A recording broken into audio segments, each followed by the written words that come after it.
هذه القصيدة من كلمات الشيخ أبو زياد قيس صالح الجراف من أهالي مخلاف عمار محافظة إب، وهي مقدمة للشيخ عيسى بن صالح الصايد، تعبر وتحكي بما فيها، كما هي مهداة من الشيخ أبو بشار محمد قايد الصايدي والشيخ أبو علي زياد من شلين، أداء محمد نصاري.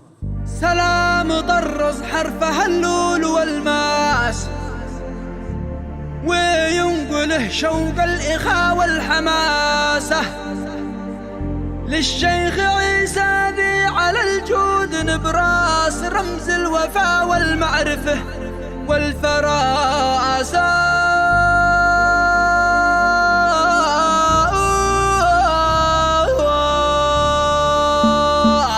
من نبضه جاس المشاعر والإحساس، ومن ترانيم الأدب والوناسة، بعزف فنون الشعر نغمه وهنداس، واجسد بيدي بأحلى اقتباسه. سلام ضرس حرفها اللول والماس، وينقله شوق الإخاء والحماسة، للشيخ عيسى ذي على الجود نبراس، رمز الوفاء والمعرفة والفراسة.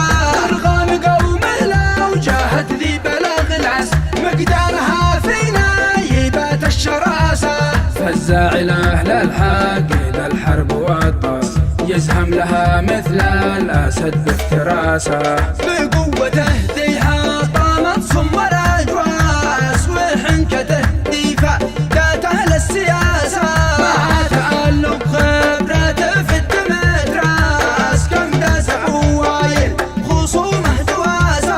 وفي شدايدها ارتجى شدة البس، وفي عواقبها تواضع لباسه.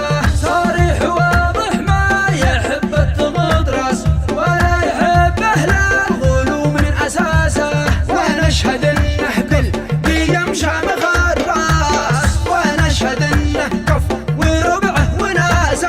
ونشهد ان الشيخ عيسى بمقاس القبله ما حد وصل له مقاسه.